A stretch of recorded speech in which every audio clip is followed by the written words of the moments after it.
Hello दोस्तों, my legal अड्डा के इस सेगमेंट में आपका बहुत बहुत स्वागत है। दोस्तों, एआईबी के एग्ज़ाम नज़दीक हैं और बहुत जल्द ही एआईबी के एग्ज़ाम होने वाले हैं, यानी ऑल इंडिया बार एग्ज़ामिनेशन। नए लॉयर्स, नए law graduates whose are enrolled with its respective bar councils, they have to entitled to pass the examination within the period of enrollment. अब 2 साल पीरियड ऑफ एनरोलमेंट के बाद सभी नए लॉ ग्रेजुएट्स को AIB का एग्ज़ाम देना पड़ता है। ये बड़ी विडंबना है कि एआईबी का एग्ज़ाम हम सभी लॉ ग्रेजुएट्स को पास करना ज़रूरी है। एक तरीके से ये एफिशिएंसी टेस्ट होता है कि आप कितने एफिशिएंट हैं लॉ प्रैक्टिस करने के लिए। तो आइए उसके बारे में जानेंगे कि किस तरीके से एग्ज़ाम देना है। मैं आज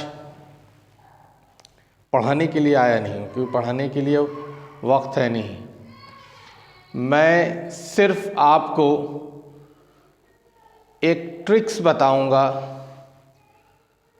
कि किस तरीके से एग्ज़ाम देना है, क्योंकि पहले एआईबी जो होता था वो एक ओपन बुक एग्ज़ाम होता था।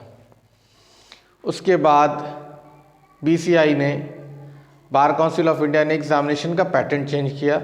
ओपन बुक की जगह अब सिर्फ बेयर एक्ट्स अलाउ हैं, with notes without short notes, दोनों भी चलते हैं।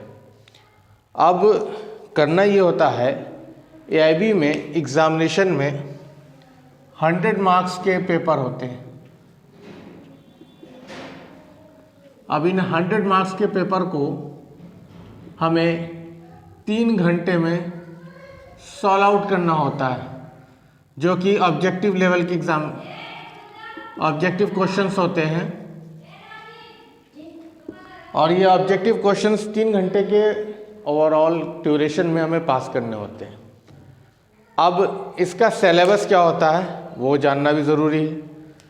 सिलेबस के बिना एग्ज़ामिनेशन पास आउट करना बहुत मुश्किल है। तो आज के 15 मिनट बहुत ही इम्पॉर्टेंट हैं। इन 15 मिनट में मैं आपको एआईबी एग्ज़ाम पास करने के पूरे ट्रिक्स बता दूंगा। अगर उस एआईबी ट्रिक्स को फुल तरीके से फॉलो अप करते हैं आप, तो बिल्कुल आराम से 45 मार्क्स आप गेन कर लेंगे।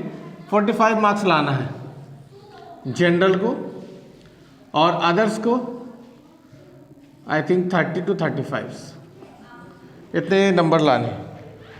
तो ये कोई बहुत बड़ा इशू नहीं है। बेयर एक्ट्स आपके पास होता है, बेयर एक्ट्स को खोलना है और बेयर एक्ट्स को खोल के आंसर देखना है।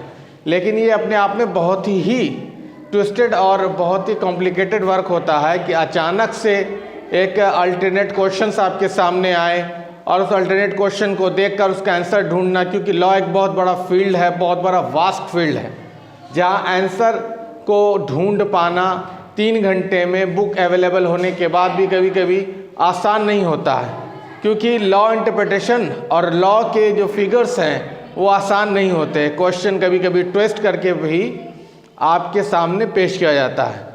तो आपको क्लेवरली, चालाकी से 45 मार्क्स गेन करने हैं। अब देखना ये है कि सबसे ज़्यादा क्वेश्चन किस पैटर्न से आता है। तो सबसे ज़्यादा क्वेश्चंस आते हैं कॉन्स्टिट्यूशन से।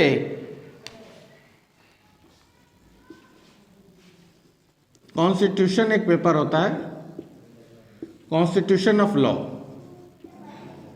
इससे 10 नंबर का आता है। अब अगर एक कॉन्स्टिट्यूशन ऑफ लॉ का बेयर एक्ट आपके पास है और उसमें से आंसर ढूंढना है, तो भी बड़ा मुश्किल होता है उन 3 घंटों में आंसर को ढूंढ पाना। उसके लिए आपके पास एक तरीका है। वो तरीका ये है कि साल के, यानी 2022 और 2023 के लीडिंग जजमेंट्स जो हैं सुप्रीम कोर्ट के लीडिंग जजमेंट्स, वो आपको पढ़ने हैं। Leading judgements of supreme court, यानी 2022 और 2023 में ऐसे कौन कौन से जजमेंट आए हैं जो सुप्रीम कोर्ट ने पारित किए हैं, उससे रिलेटेड क्वेश्चन आपके सामने आएगा, जो बेयर एक्ट्स में बिल्कुल भी नहीं मिलेगा, और आप 10 मार्क्स जो है वो मिस कर जाएंगे। पहला कॉन्स्टिट्यूशन लॉ, उसके लिए मैं आपको कमेंट बॉक्स में आप मुझे रिप्लाई करना, मैं आपको लीडिंग जजमेंट्स प्रोवाइड कर दूंगा। पहला। दूसरा ऑप्शंस होता है, वो होता है CRPC, इससे भी 10 नंबर, इससे भी 10 नंबर, 20 नंबर। IPC, इससे भी 10 नंबर। CPC, इससे भी 10 नंबर। एविडेंस, इससे 8 नंबर। आपका कॉन्स्टिट्यूशन और CRPC, IPC, CPC एविडेंस मिलाकर आपका 48 मार्क्स का आ जाता है। अगर ये 48 मार्क्स आप कवर कर लेते हैं तो AI भी आप कवर कर लेते हैं।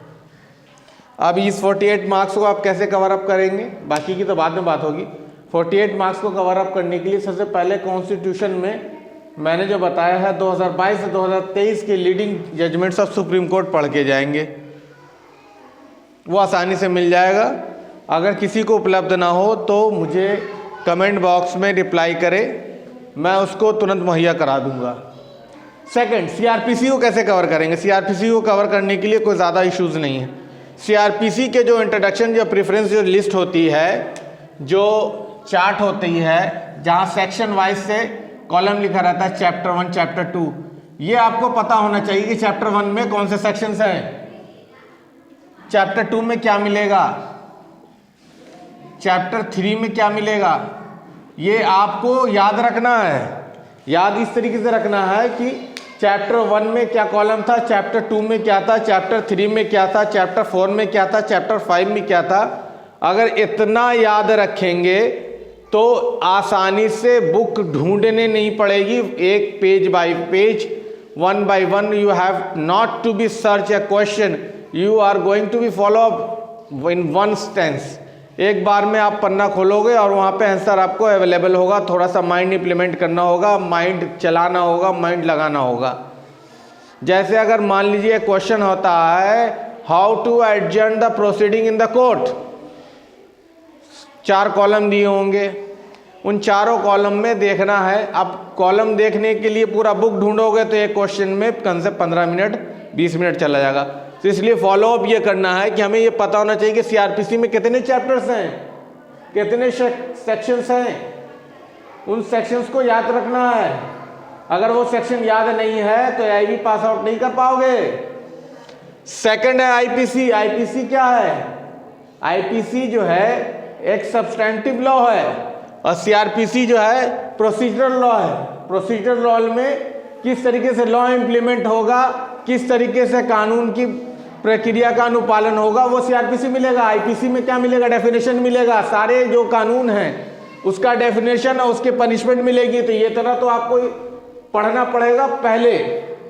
और IPC में अगर ये मालूमात आप रखते हैं कि कहाँ कहाँ पर कौन कौन से कानून है, कहाँ कहाँ किस चैप्टर में कौन से सेक्शन है, 302 कहाँ पे है, किस चैप्टर में है, तो बुक खोलने में ज़्यादा वक्त नहीं लगेगा और आप आंसर तुरंत अवेलेबल करा लोगे।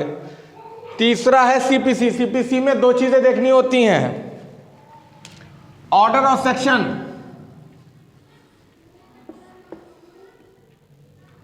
सेक्शन कहाँ है, ऑर्डर कहाँ है, ये 2 चीज़ें देखनी ज़रूरी हैं। ये 2 चीज़ें अगर आप ढूंढ लेते हो और आपको पता हो कि कितने ऑर्डर हैं, कितने सेक्शन हैं, सेक्शन 151 एंड ऑर्डर 54, 57 ऑर्डर है, section 151 in CPC, then you have to search where is the order. Order के चैप्टर कहाँ से शुरू होते हैं, ये इंट्रोडक्शन में मिलेगा। बुक के फर्स्ट पेज में देखना आपको कि रूल्स कहाँ से शुरू हो रहे हैं। और CPC में सेक्शंस कहाँ पे हैं, उसके बाद अगर ये 4 आप कवर कर लेते हैं तो 40 नंबर आपका पहले ही आ जाएगा। बचा 5 नंबर आपका एविडेंस से मिलेगा। एविडेंस पे भी मेरा एक लेक्चर है जो मैं डिस्क्रिप्शन बॉक्स में छोड़ दूंगा आपके लिए। शॉर्टकट टू एविडेंस, मैंने एक वीडियो बनाई है जो एविडेंस एक्ट के लिए शॉर्टकट है। अगर एक बार में पूरा एविडेंस एक्ट समझ में आ जाएगा। सीआरपीसी के लिए मेरी वीडियो अवेलेबल है मेरे चैनल पे, शॉर्टकट टू सीआरपीसी। आईपीसी के लिए भी है। अब जब ये 4-5 चैप्टर्स आप कंप्लीट कर लोगे तो आप 2 घंटे में सॉल्व आउट कर लोगे अपने 45 मार्क्स, यानी तब तक आप जीत चुके होगे। अब उसके बाद आपको क्या करना है? अब उसके बाद आपको ये करना है कि जो छोटे पेपर्स हैं, the transfer of property act, specific relief act और कॉन्ट्रैक्ट टॉट्स, इन सब के क्वेश्चन आप टच करोगे तो आप एबव जाएंगे। कहाँ एबव जाएंगे? 50 से ऊपर, 50 to 60, यानी आईबी आपके लिए खेल हो जाएगा। तो हमेशा से याद रखें कि एग्जाम जो दिया जाता है वो ट्रिक से दिया जाता है। Exam is the matter of tricks, not is the matter of study. और पढ़ना एक वास्ट फील्ड है। पढ़ाई की कोई लिमिट नहीं होती, कोई अंत नहीं होती, कोई सीमा नहीं होती। ठीक है, तो इसलिए मैं आपको और आगे चैप्टर्स पे नहीं बता रहा हूँ, यही सारी पॉलिसीज और चैप्टर्स पे भी अवेलेबल होंगी। दूसरा, सबसे पहले ये ख्याल रखना है, जैसे ही एग्जामिनेशन हॉल में इंटर होंगे और आपको जब OMR शीट दिया जाएगा तो अपना OMR शीट बहुत ही सावधानी से भरें। कभी कभी ऐसा होता है OMR शीट में गड़बड़ी होने की वजह से रिजल्ट पेंडिंग हो जाता है। ये सबसे पहला आपका काम है। सबसे पहले आप ये करेंगे कि अपने OMR शीट को ठीक से भरेंगे, अपना अटेंडेंस ठीक से भरेंगे, बायोमेट्रिक अटेंडेंस ठीक से भरेंगे। अगर ये काम आप कर लेते हैं with in the 10 minute, then you have 2.50 minutes to solve the paper. तो ये सारे ट्रिक्स आपको मैंने 15 मिनट में दे दिए। अब ये 15 मिनट आपके ज़िंदगी के बहुमूल्य हैं। अगर आपको ये बात समझ में आ रही है तो आईबी आपका क्लियर हो जाएगा फर्स्ट अटेम्प्ट में। तो माई लीगल अड्डा के इस सेगमेंट में आपको मैं बेस्ट ऑफ लक के साथ, नए जितने लॉयर्स आ रहे हैं, नए एडवोकेट्स, नए लॉ ग्रेजुएट्स, सभी को बेस्ट विशेस के साथ, शुभकामनाओं के साथ अपने इस वीडियो का एंड कर रहा हूं और समाप्ति के साथ आपको ये कहते हुए जा रहा हूं कि आप विजयी हों। जय हिंद, जय भारत।